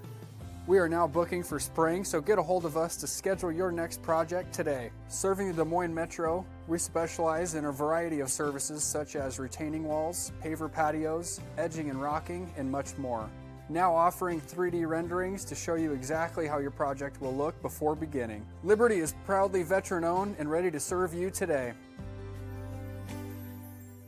Hi, it's Noel. At Fiscus Jewelers, we're honored by the fact that our customers continue to come back on purpose, and that trust means everything to us. For years, we've been privileged to be a part of life's most meaningful moments, and we never take that responsibility lightly. We proudly offer the largest inventory in Ankeny, cutting-edge custom designs, including free CAD drawings, and a team that takes the time to get it right. Thank you for choosing us year after year. Fiscus Jewelers, your jeweler for life.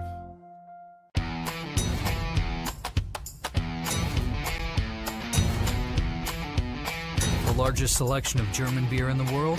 You'll find it at the Hessen House. From Doppelbocks to Oktoberfest to Hefeweizens and Dunkels, there's no passport needed for the deliciously different beer and food at the Hessen House. So grab your friends and make it a fun night out. The Hessen House, 4th and Court, Des Moines. Hi, I'm Tom, owner at Central City Liquors. Our customers love us because we offer a large selection at an affordable price. And to keep costs low for you, we don't splurge on fancy promotions and expensive equipment.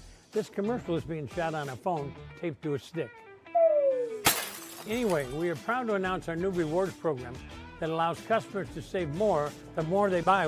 So don't spend more to pay for fancy commercials. Save at Central City, where we know what's important. I told you we should have used duct tape. Your wife wants flowers. The Range Rover needs an oil change. Just like every relationship needs maintenance, so does your vehicle. Let Land Rover Des Moines help out with that with $25 off an oil change. Give us a call or schedule online at LandRoverDesMoines.com. Back like a rash you thought was gone. Travis and Ross aren't contagious, but they are addictive. It's the Rush Radio Show, powered by Willis Automotive.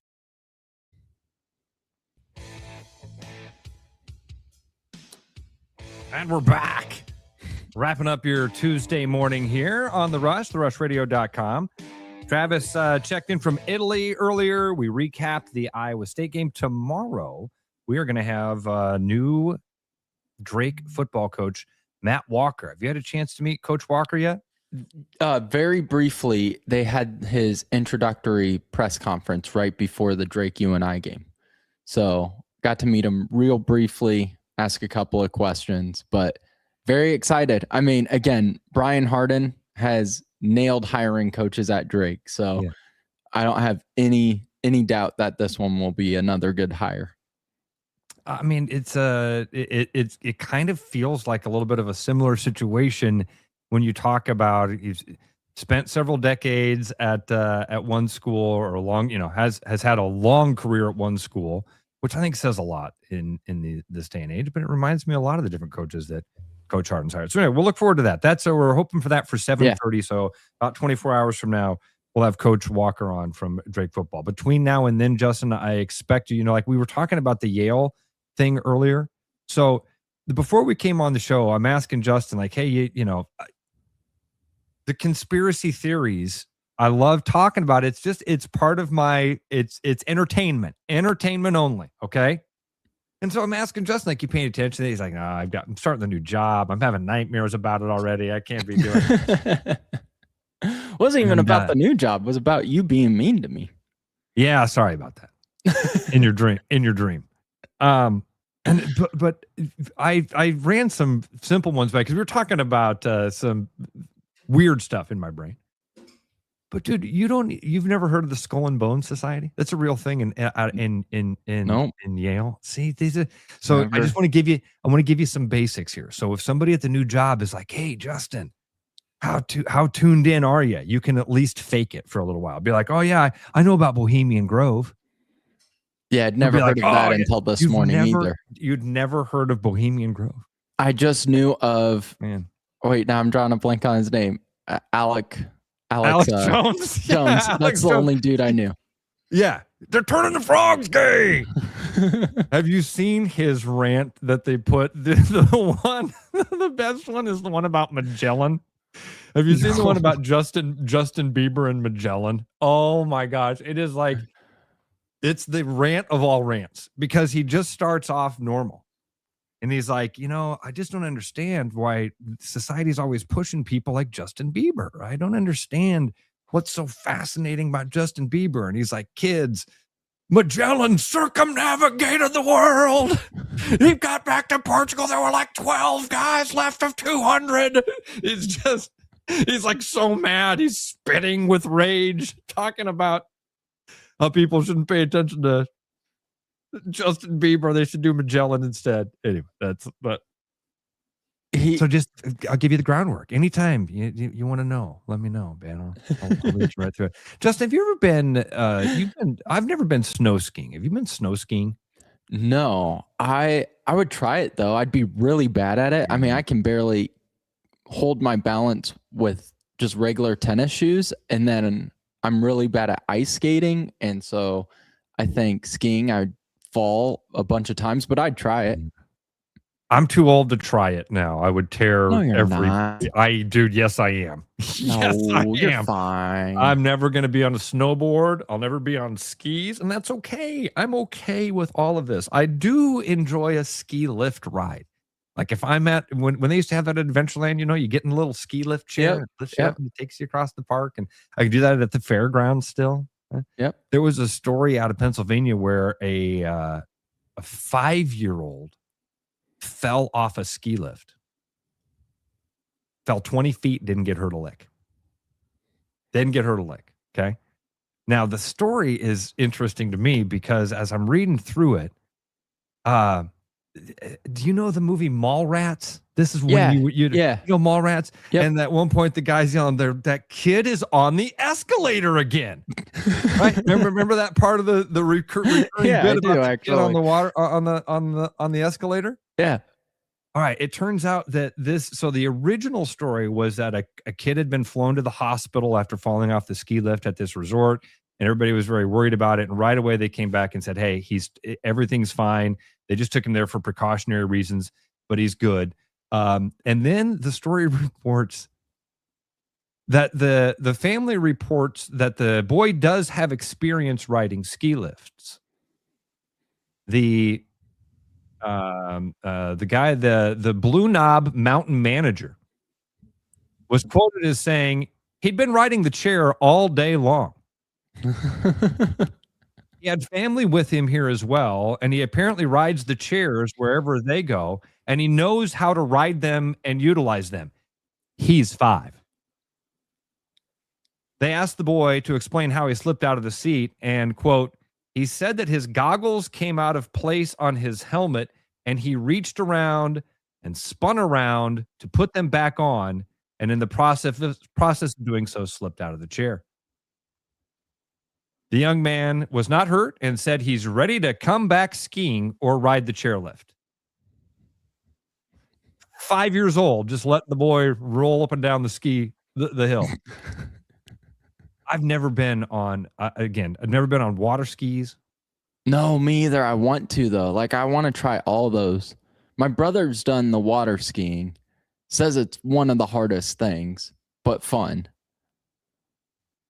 The internet stuff, the fake stuff on the internet. We talked yesterday about the Tom Davis news, and then there was somebody was having some fun with college basketball because there were a couple reports yesterday of college basketball coaches passing away that ended up to be fake.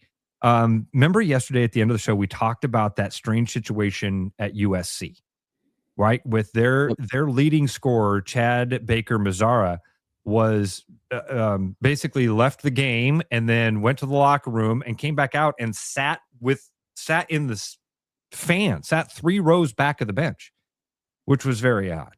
And then the story came out like, hey, by the way, do you know who this guy is? He's 26 years old. He's playing on his 4th team. And then, Justin, did you see yesterday? Did you see any reports about this yesterday? I didn't. No. Oh, dude, the internet. It's getting almost like. It's getting really frustrating because then all of a sudden things start to fly around yesterday of like, hey, he's way older than 20. He's like 32 and has 4 kids. It's all a lie. It's all a lie. He is 26 years old. He is playing on his 4th team. But as soon as you start to, this is how, by the way, this is how your brain does with conspiracy theories.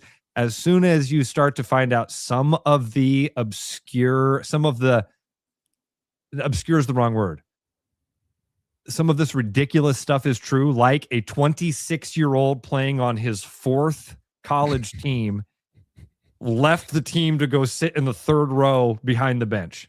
Team's leading scorer, by the way. I mean, he is a man playing against 18-year-olds, but so once your brain allows some of that stuff, then it's easy to go, oh, 32 with 4 kids? Sure, why not? There might as well be reptilian cannibals because everything else is true. See, I always feel like you can't just toe the line to figure out like, oh, that's fake. You have to kind of leap it. And then you're like, all right, let's back up a little. Let's put in reverse, Terry. Yeah, back it up, Terry. You have to do that. And that's yesterday I caught myself. I was like 32 and 4 kids. And I instantly went to check and I'm like, Man. All right, internet. let's put it in reverse. The internet. Back it up, Terry. Back it up. Let's see, Justin. I also sent you this story about this one. This is a $20,000 mistake, and to a person that's not a millionaire. When we talk about professional athletes, cross country runners, distance runners, and certainly half marathon runners are not in that category, as we all know. $20,000 prize in a half marathon is a huge chunk. Life-changing money it could be. For me, easily. This was the U.S. Half Marathon Championship. There's a $20,000 prize. Jess McClain is poised to win the race. She's among those competing at the front of the pack to win the 2026 U.S. Half Marathon Championship in Atlanta. They're vying for the top 3 spots. Top 3 spots will qualify to represent Team USA in Copenhagen later this year. Goal appears well within reach for McClain as she approached the last 2 miles from the race. Again, half marathon, I'm talking about 13-mile race. So she's 11 miles into this race. She's leading the race. She's following the lead vehicle that's supplied by the track hosts, which is the Atlanta Track Club. The vehicle veers off course.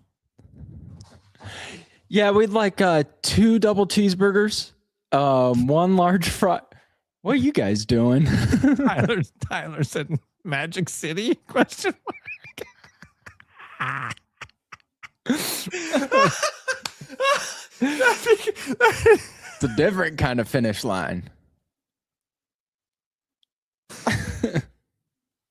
I want to read from the people.com article. The vehicle erroneously veers off course when McClain realized and returned to the established route she had to run an extra 400 meters, about a quarter of a mile. Well, we all know that again. McClain arrived at the finish line now in 9th place, well behind the race's winner, Molly Bourne, who had been more than a minute off McClain's pace at the time of the error. The Athletic reported that Bourne, again, who did cross the finish line first, Bourne was given the $20,000 prize awarded to the men's and women's winner. Behind McClain were runners Emma Grace Hurley and Edna Kurgit, who also had veered off course. Hurley and Kurgit finished in 12th and 13th, respectively. Following protesting and from the impacted athletes, the jury of appeals for U.S. Track and Field said that it found the half marathon violated a rule that the path should be adequately marked at the point where the lead vehicle and the 3 runners were misdirected. But the error bears no impact on the results. Quote, however, the jury of appeals finds no recourse within the USA Track and Field's rule book to alter the results order of finish. The results order of finish as posted is considered final.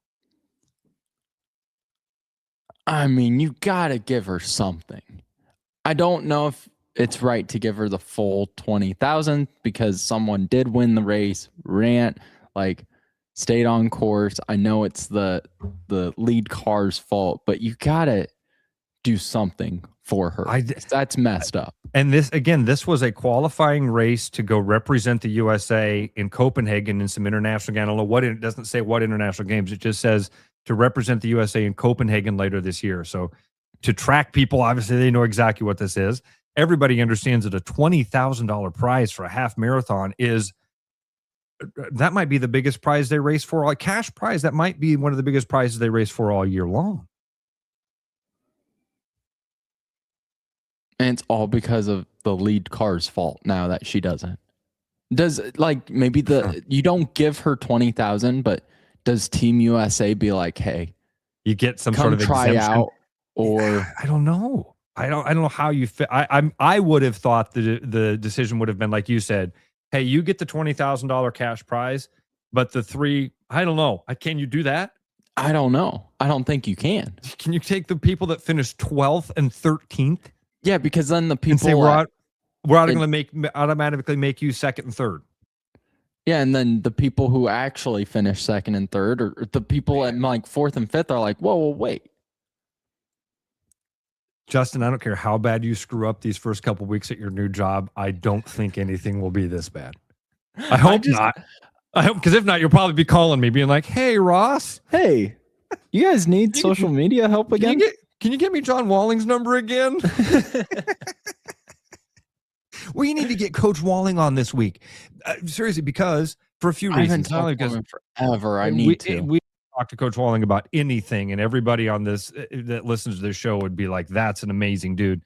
But no, we have a couple things with East High School coming up. We've got the East High Golf Classic and all the details of that, and people can sign up for that. Last year, we almost filled up. I want to say like 3 or 4 different flight times at Copper Creek. It's now a 2-day event. We start on Friday. We go through Saturday. With your golf, you also get a lunch, and then we have a big dinner at Prairie Meadows that night, which is a lot of fun, a big ceremony. George Davis is the MC of that. If you don't, basically one of the funniest men ever to walk the planet. You ask him, he'll tell you. George is fantastic. And then we do also have the Scarlet Celebration, which I usually MC every year, but this year I have my nephew's getting married that night, so won't be able to host this year. But anyway, John, we have a bunch of stuff we should have John on. That'd be fun. That'd be and really now that fun. Talking about this distance thing, I want to get Blake Bolden on for a minute to talk about like the logistics of this, or what. Yeah, how like, would there you was even a mistake like this. I know the Drake Relays, you have the track, of course. You don't need a lead car, but if there is a mistake like this, what's the right move? Yeah. And like the right move is prevention. The right move, obviously, is you've got to make sure that. But how does the lead car? That's why I like to picture it. That he was like, "Holy cow, Shamrock Shakes are back at McDonald's." And then he's sitting there and he's like, "We'll do 2 double T." What is everybody following me for? We've all done that, where you're driving and you kind of like forget where you're going, or you find yourself going some direction you're not supposed to be going. Imagine that. Oh man. Anyway, the other one, and I'm surprised, maybe Ray Q are one of our listeners. He's a huge hockey guy, and most hockey stories don't fly past Ray Q without him sending it to us to say, "Hey, check this out." This one I did not see, and this is wild. The video is insane if people haven't seen it. Wild. So this is a college hockey game between UMass and UConn. Now, UMass is a heavy favorite in this game, and they are. And I apologize. I'm again paraphrasing and extrapolating from some of the little information I have from this story. So if I'm not right about this, I apologize, but I'll have some of the details exactly right on it. But the way I understand it is that UMass is a heavy favorite against UConn. It's tied 3-3 in overtime on Saturday night. UMass gets a shot on goal. Goalie swats it away. And here comes UConn the other way to pull off the upset in double overtime. Something like almost unbelievable happens, okay? Something like a lead car veering off track happens. The home game operations operator, the person that there, because again, when the goal goes in, we've all been there, everything goes nuts. Horn goes off, lights start to flash, things are going nuts, right? Well, again, the UMass goalie has swatted, or I'm sorry, the UConn goalie has swatted this shot on goal away, and now they've got a breakaway going the other way to win this game. The home ice operator, the UConn home ice operator, fires off the goal horn and sets off that sequence. as UConn is skating down the ice in a breakaway to potentially win the game, the lights now, the horn goes off. The lights start to flash, all the different colors, the red and blue, and because again, the UMass is maroon, right? So it's like the maroon is flashing on the ice. Well, a few seconds into that process, they realize that they shouldn't be doing that, and they hit the absolute panic button and turn off all of the lights in the arena. The potential goal scorer is literally 10 feet from the goal, about to shoot the potential game-winning shot, and the arena goes black. Not dim, black. At that point, you just go full send, and you're like, I'm running into the goalie. I'm running into the wall. I'm going to make sure I don't shoot this. I'm just going to make sure I go hopefully face first into the goal and score. The game. So obviously they can't, I don't even know if the shot went in. I don't think it did, but obviously everybody's like, what is happening? And everything stops around it. The game actually ends in a 3-3 tie, and UMass wins the shootout to earn the additional standings point. And I said it was a 2-on-none break. I apologize. The controversy appeared on a 2-on-1 break for UConn, but the Huskies didn't get a chance to finish it off with a sudden death game-winning goal. It's actually a crucial matchup between two ranked teams. UConn is likely on the bubble to make the NCAA tournament, and a win in this clash would have been a great resume booster. Instead, the Huskies couldn't see where they're going. The referees had no choice but to stop the game at that point, and there's no better chances to score before it went to a shootout. I like what Austin says here, though, and he's like, it should be a penalty shot for UConn for bad sportsmanship. That would have been that would have been a great solution to that. I don't know why. And I literally just read to you the end of the article. That's it. There's no way to know why exactly this happened, but the end result is a brutal feeling for the Huskies. The video of it is wild. It was one where, like, today I've been watching the clock of, like, I hope Ross gets to this. Like, when you sent me that email, I enjoyed watching that so much because it's just all chaos. It looks like, I was gonna Google how old the arena is for UMass, because like my mom's house is an 1800s house. There's light switches that go to rooms where you're like, this makes zero sense. I'm thinking some guy was in the back room. He did the old it's Christmas Vacation. Yeah, he hit the light switch. I'm thinking they're like, hey, Dave, can you go and grab something from the storage room? He's like, yeah. And he goes in there and goes to flip on the light. He's like, the light didn't turn on.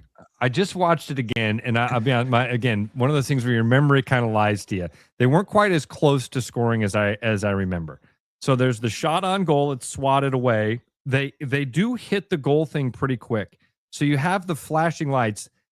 The player with the puck is just crossing the blue line as the lights go black. That's when they start to dim, but he's about halfway between the blue line and the goal, and it's completely black. It looks like a blackout. And by the time the lights come back on, everybody's standing around with their arms up like, what the hell just happened? I imagine watching it, Justin, that somebody panicked. Obviously, you hit the wrong button. They thought the goal went in. They hit the wrong button, and then their abort mission button must be shut it all down. If they can't see us, they won't remember. Yeah. At the radio station, there's a dump button. Justin, did anybody ever teach you how that dump button works? Sound Off taught me how to use the dump button. I still remember I filled in for Sean for one game because I think he got sick or something. And I just remember you and Trav being like, hey, just so you know, like, you're going to have to utilize that. Because Iowa had lost, and it was, the most I've ever hit that dump button.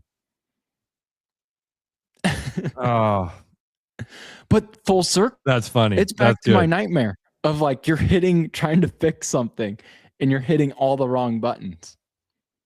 That's what it was. That's it. That you're exactly Full right. 'Cause circle. That's exactly what it is. You hit the button and you're like, wrong button, wrong button. The dump button at the radio station had a what's the like a fatal or terminal, or like if you hit that button too many times, the station was off the air. Did you know that? I did not know that. If somebody panic hit that dump button, and like what would Eli would say, spam it. If somebody went over and Yeah. just started hitting that button a bunch of times, it would take the station off the air. Yeah. So how did Sound Off survive? Because I mean, I hit that a handful of times. I think they may have changed that at some point when we stopped training everybody on like, hey, 1 does this, 2 does this, 3 does this. See, I remember like 1 took off like 5 seconds or whatever. 2 took off 10. I remember that. Do you remember when they changed it from, because it used to be a tiny little like yellow lit up button that just said dump on it, to like you had the nuclear. It was a red button that big around that sat on the desk. And you're like, I have the power. I think everybody can guess when that change happened. Justin, thanks, man. Fun Tuesday, dude. We'll do the same thing tomorrow. Tomorrow we're going to get a chance again to chat with Coach Walker, the new Drake head football coach. We're going to hopefully hook up with him around 7:30, and I'm sure we'll do a lot more of this and start to preview some Arch Madness, because Thursday, Friday, going to be a very busy day in the college basketball world. So we'll do that on our Wednesday morning. Thanks a lot for joining us here on The Rush, therushradio.com. We will talk to you tomorrow morning. Start spreading the news, cause it's time to buy booze, and there's only one place to be. You can see all your friends, the good times never end unless you're just loitering. It's Central City, we can make your dreams come true. No guarantee your dreams will come true. Central City, all this booze is waiting for you. Look at all this booze. Hi, Noel from Fiscus Jewelers. Thinking about popping the question? Take their breath away with a diamond you can trust. Rare and forever natural diamonds. Thoughtfully selected and pre-screened using advanced technology. If you don't see exactly what you're looking for, we'll custom design it together. Our experienced team is here to help you create something truly meaningful. And let's not forget about the guys. We proudly offer the largest selection of men's wedding bands around. Fiscus Jewelers, your jeweler for life.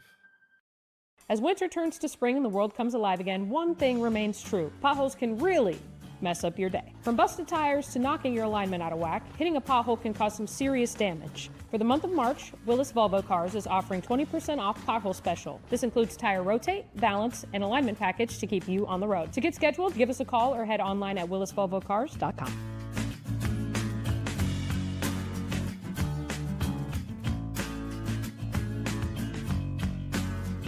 Iowa Wolves basketball. Fast, loud, right on top of the action. Every play hits harder when you're in the building. Now it can hit even bigger. Win cash in a VIP Timberwolves trip from the Iowa Lottery. Play Cash Frenzy for your chance to win instantly. Didn't win? Enter non-winning tickets into the VIP club for a shot at courtside seats with the Iowa Wolves or a Timberwolves getaway.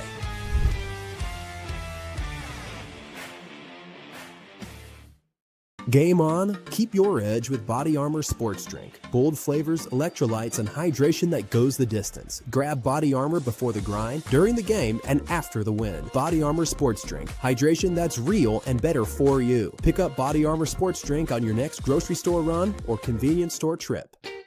Missing a quality home-cooked meal? You know, the kind Mom used to make? Lucky for you, we found her recipe book. Welcome to the High Life. Welcome to the champagne of bars.